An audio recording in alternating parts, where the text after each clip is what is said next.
सालों तक मेहनत से पढ़ाई की, सपने देखे सरकारी नौकरी की, लेकिन जब एग्जाम देने पहुंचे तो माउस ही काम नहीं करता, सिक्योरिटी गायब है और बैकग्राउंड में डीजे चल रहा है। ये कोई मजाक नहीं है। ये हाल है इंडिया का सबसे बड़ा सरकारी एग्जाम बोर्ड एसएससी का। एसएससी यानी स्टाफ सिलेक्शन कमीशन। ये वही संस्था है जो हर साल लाखों युवाओं को सरकारी नौकरी की उम्मीद देती है, चाहे वो एमटीएस हो, सीजीएल हो, सीएचएसएल हो या सिलेक्शन पोस्ट। लेकिन इस बार एक बड़ा बदलाव हुआ। एसएससी ने जिस कंपनी के साथ सालों से कंप्यूटर बेस्ड एग्जाम करवा रहा था यानी टीसीएस, अब उसे हटा दिया और एक नया कंपनी को लाया है, एडुकुटी।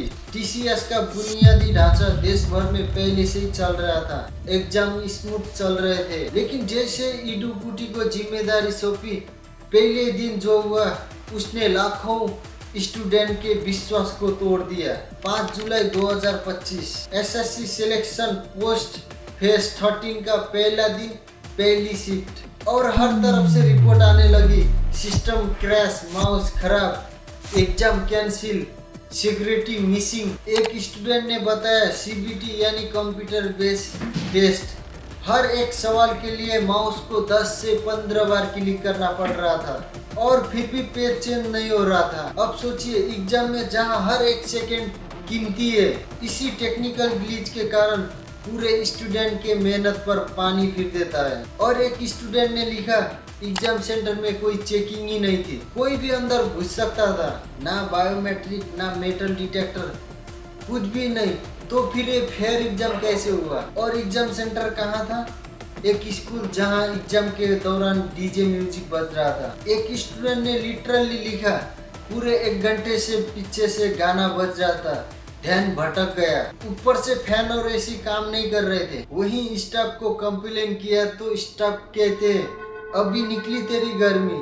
मतलब स्टूडेंट परेशान है, जवाब में मिल रहा है ताना। और स्टाफ इतना अनट्रेन था कि रॉ शीट एग्जाम शुरू होने के बाद दी जा रही थी, इंस्ट्रक्शन ठीक से बताने वाला भी कोई नहीं था। और एग्जाम सेंटर ऐसे जो एग्जाम होने से 1 दिन पहले एलोकेट किया गया। अब कुछ लोग कहेंगे अरे छोटी मोटी प्रॉब्लम तो होती रहती है, लेकिन ये छोटी मोटी नहीं है, ये स्टूडेंट के जिंदगी से खिलवाड़ है। किसी ने घर के पैसों से कोचिंग ली थी, किसी ने जॉब ही छोड़ दी थी इसकी तैयारी के लिए, किसी ने 2 साल तक गैप लिया था और एग्जाम वाले दिन सिस्टम ही नहीं चलता। ये सिर्फ एक टेक्निकल ग्लिच नहीं है, ये भरोसे का अंत है। स्टूडेंट को लग रहा है क्या सरकार हमारी जिंदगी से इतना कैजुअली खेल सकती है?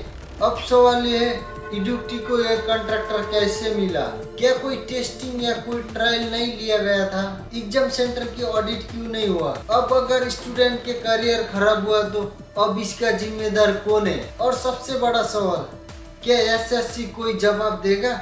जब ऐसी अव्यवस्था सीबीएसई या यूपीएससी में होता तो पूरे देश भर में हंगामा मच जाता, लेकिन एसएससी के नाम पर सब चुप है। वैसे तो ये पहली बार नहीं है एसएससी कंट्रोवर्सी में आया हुआ। 2018 में मासिक पेपर लीक हुआ था, 2019 में टेक्निकल ग्लिच, हर साल कुछ ना कुछ स्टूडेंट को परेशान करता ही है। लेकिन इस बार तो वेंडर ही चेंज हो गया और बिना तैयारी का चेंज। अब जरूरी है एक सामूहिक आवाज उठाना।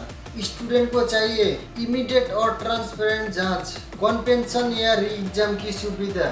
जिनका पेपर खराब हुआ है उनके लिए नया मौका मिले। वेंडर सिलेक्शन के लिए पब्लिक ट्रांसपेरेंसी, कॉन्ट्रैक्ट कैसे मिला ये पब्लिक डोमेन में होना चाहिए। हर एग्जाम सेंटर की ऑडिट हो ताकि फ्यूचर में ऐसा ना हो। और सबसे जरूरी शिकायत निवारण सिस्टम को मजबूत करो, जहां स्टूडेंट की कंप्लेन का रियल टाइम में जवाब मिले। एक देश जहां यूथ सबसे बड़ी ताकत, वही अगर उनके सपनों का ऐसा मजाक किया जाएगा तो क्या हम एक विकसित भारत की कल्पना कर सकते हैं? गवर्नमेंट जॉब के लिए मेहनत करना स्टूडेंट का हक है और एक fair, secure, professional exam system देना सरकार का कर्तव्य है। अब बताइए क्या आपके साथ ऐसा हुआ है? कमेंट में अपनी स्टोरी जरूर शेयर कीजिए। इतना फैलाओ कि एसएससी और एडुकुटी को जवाब देना पड़े।